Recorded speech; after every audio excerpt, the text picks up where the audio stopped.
El discurso político es apasionante, sobre todo en la relación con la gestión política.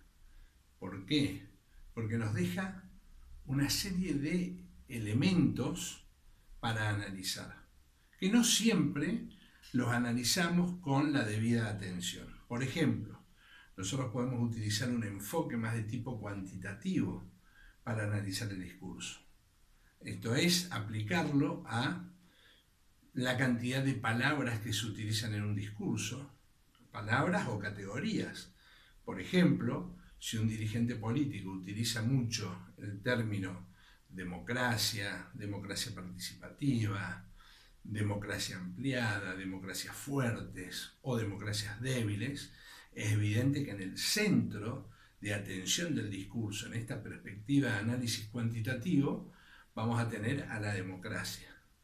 Por otro lado, podemos ver la cantidad de enunciados, es decir, de oraciones que se relacionan con un tema determinado, ya sea a través de adjetivaciones, de verbos, de proposiciones en relación a un tema. Así vemos que el trabajo en equipo en los últimos tiempos ha sido un término, una expresión, una categoría que viene de la idea de gestión, de la idea justamente de la eficiencia, la eficacia, el liderazgo, a ocupar un lugar que en el imaginario colectivo implica capacidad, eficacia para la obtención de resultados en pos de un programa, podríamos decir, positivo. Cuando digo positivo me refiero a lo que hace al bienestar de la comunidad.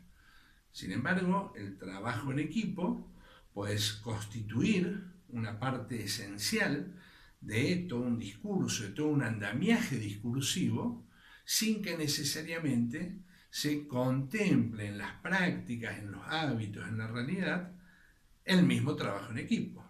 En tanto, este implica confianza, un depósito de intereses personales en pos de los intereses del equipo, la pérdida de ese individualismo que suele verse en tonos de egoísmos, de egocentrismos. Es decir, eso se pierde en pos de esa aspiración colectiva de un equipo en el que distintas personas funcionan como un buen andamiaje para los resultados en común. Entonces, la confianza que es característica del equipo debería ser la nota que esté presente en los hechos, en las acciones, cuando observemos las prácticas, los hábitos de las organizaciones, sean estas políticas, sociales, económicas, empresariales. ¿Sí?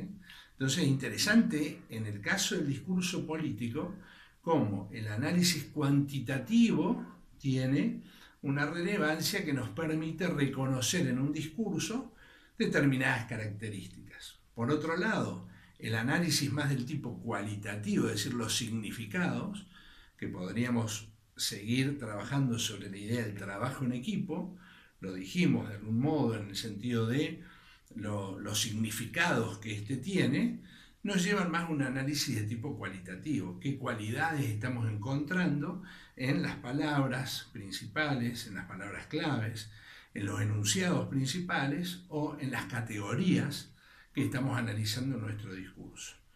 Todo discurso es una representación social. Todo discurso es una representación cultural.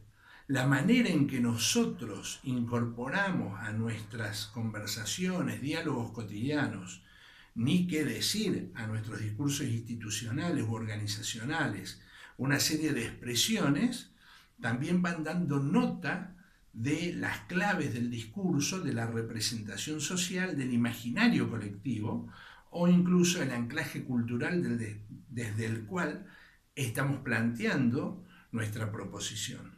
Por eso el discurso político es apasionante. Han salido en estas semanas cuestiones muy interesantes, ¿sí? Por ejemplo, expresiones como abrimos las listas, ¿sí? ¿Qué quiere decir? ¿Que las listas estaban cerradas antes y ahora las abrimos? Bueno, algo de eso hay, pero nos tenemos que parar en el defecto de que estuvieran cerradas o nos tenemos que parar en las virtudes de que las listas se abren? Algo interesantísimo. Por otro lado, se dijo, en Córdoba no aceptamos que decidan por nosotros ningunos porteños pitucos. Interesantísimo, me encantó esa expresión. ¿Qué quiere decir? ¿Que los porteños, por ser porteños, son pitucos? ¿No hay pitucos locales?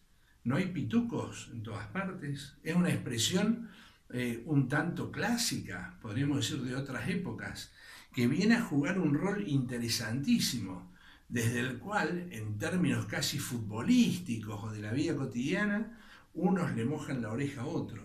Con esas expresiones, fíjense qué poco estamos diciendo, pero cuánto expresan, ¿sí?, esto de vamos a abrir las listas o no aceptamos que decían los pitucos porteños. Algo me pareció interesantísimo.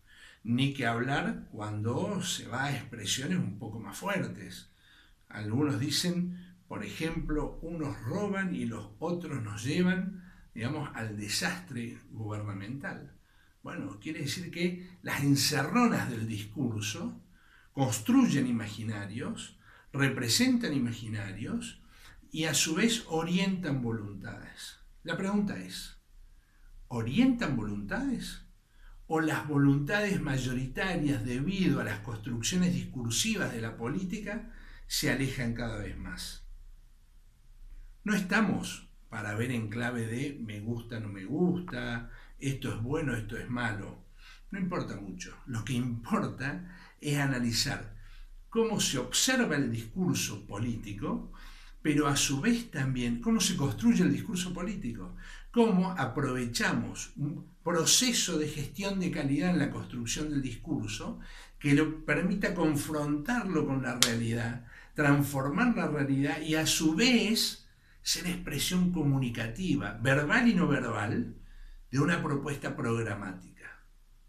El discurso en clave de 3 para mí es la síntesis que vengo desarrollando hace tiempo, que enseño en distintos ámbitos y por el cual creo que quienes hacen gestión política pueden tener cada día más mejores acciones, una gestión más eficaz y un discurso cada vez más potente.